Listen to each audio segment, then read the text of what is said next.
కొడవటంచ గ్రామంలో కొలువు తీరిన శ్రీ లక్ష్మీ నరసింహస్వామి వారి ఆలయ అభివృద్ధి పనులను యుద్ధ ప్రాతిపదికన నాణ్యతతో పూర్తి చేయాలని వివిధ శాఖల అధికారులకు భూపాలపల్లి ఎమ్మెల్యే గండ్ర సత్యనారాయణరావు ఆదేశించారు. భూపాలపల్లి జిల్లా రేగొండి మండలం కొడవటంచ లక్ష్మీ నరసింహస్వామి వారి ఆలయ అతిథి గృహంలో ఎమ్మెల్యే సత్యనారాయణరావు, ఆలయ కమిటీ చైర్మన్, దేవాదాయ శాఖ, R and B, Panchayati Raj mission Bhagiratha, rural water supply అధికారులు, గుత్తేదారులతో సమీక్షా సమావేశాన్ని నిర్వహించారు. ఈ సమీక్షా సమావేశంలో వివిధ శాఖల అధికారులకు ఎమ్మెల్యే పలు సూచనలు చేశారు. గణపురం మండలం బుద్దారం నుండి రేగొండ మండలంలోని కొడవటంచ వరకు జరుగుతున్న 2 వరుసల రోడ్డు నిర్మాణ పనులను త్వరితగతిన పూర్తి చేయాలన్నారు. బాగ్దీపేట స్టేజ్, రేగొండి పోలీస్ స్టేషన్, లింగాల క్రాస్ వద్ద జరుగుతున్న ఆర్చి పనులను కూడా వెంటనే పూర్తి చేయాలని ఆదేశించారు. ఆలయ గర్భగుడి పనులు, కాంపౌండ్ వాల్, ఆలయ మాడ వీధుల్లో సీసీ రోడ్లు, సెంట్రల్ లైటింగ్ పనులు, మరుగుదొడ్ల నిర్మాణ పనులు, ఇతర అభివృద్ధి పనులు పురోగతిపై చర్చించారు. అన్ని అభివృద్ధి పనులు సకాలంలో పూర్తయితే ముఖ్యమంత్రి రేవంత్ రెడ్డిని కొడవటంచ లక్ష్మీ నరసింహస్వామి ఆలయంకు ఆహ్వానించినట్లు ఎమ్మెల్యే ఈ సందర్భంగా తెలిపారు. అంతకుముందు ఎమ్మెల్యే బాలాలయంలో ప్రత్యేక పూజలు చేసి గర్భగుడి వద్ద జరుగుతున్న పనులను పరిశీలించారు. ఈ కార్యక్రమంలో ఆలయ కార్యనిర్వహణ అధికారి మహేష్, ఆలయ చైర్మన్ మలకనూరు భిక్షపతి, ఎన్ఎస్ఆర్ సంపత్రావు, కాంగ్రెస్ నాయకులు, అధికారులు పాల్గొన్నారు.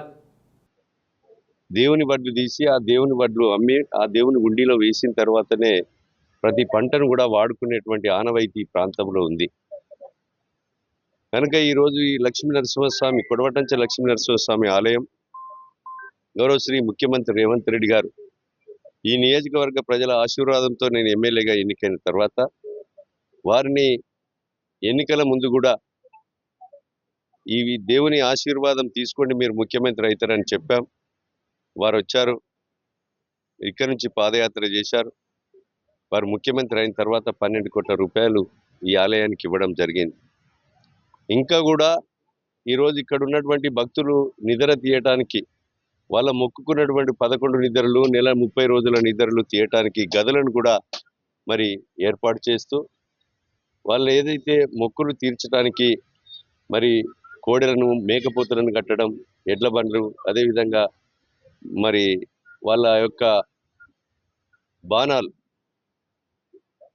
కట్టేటువంటి మొక్కులు తీర్చడానికి రహదారులు కూడా, అప్రోచ్ రోడ్స్ కానీ, అదేవిధంగా ఇక్కడ ఉన్నటువంటి మరి ఆఫీస్ బిల్డింగ్ కానీ, భక్తులకు గదులు కానీ, గెస్ట్ హౌస్ కానీ అన్ని రకాలుగా అభివృద్ధి చేసే కొరకు దీన్ని ఇంకా టూరిజం నుంచి కూడా నిధులు తీసుకొచ్చి మరి భక్తులకు ఎలాంటి లోటు లేకుండా అభివృద్ధి చేయాలనే దృఢ సంకల్పం ఆ దేవుడు మాకు కల్పించాడు.